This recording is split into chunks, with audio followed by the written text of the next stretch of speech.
আমি যখন নামাজে দাঁড়াই, শয়তান ডিস্টার্ব করে, হাজার কিছু মনে এনে দেয়, হাজার ভাবনায় আমার মন চলে যায়, কিন্তু আমি তারপরও রবের সন্তুষ্টির জন্য আমি নামাজে দাঁড়িয়ে থাকি।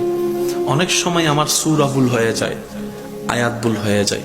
অনেক সময় তো এমনও হয় 2 রাকাত পড়ছি কিনা 3 রাকাত পড়ছি, এই টেনশনের মধ্যেও চলে যায়। অনেক সময় এমনও হয় নামাজ পড়া অবস্থায় ওযু কি আছে না নাই, ভেঙে গিয়েছে মনে হয়, এই টেনশনও পড়ে যায়। কত রকমের ডিস্টার্ব হয়, কিন্তু প্রত্যেকটা ডিস্টার্ব আমার ভালো লাগে, প্রত্যেকটা জ্বালা আমার ভালো লাগে, প্রত্যেকটা বাঁধা আমার ভালো লাগে। সে জিজ্ঞেস করছে, কেন তোর এত বাঁধা ভালো লাগে? বুঝলাম না।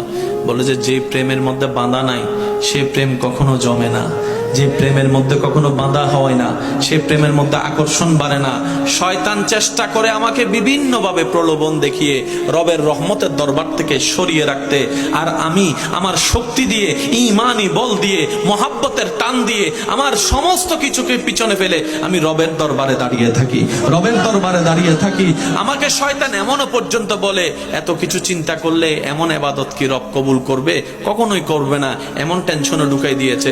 তারপরে আমি রুকু করা ছাড়ি নাই, সিজদা দেওয়া ছাড়ি নাই, ওযু করা ছাড়ি নাই, নামাজে দাঁড়ানো ছাড়ি নাই।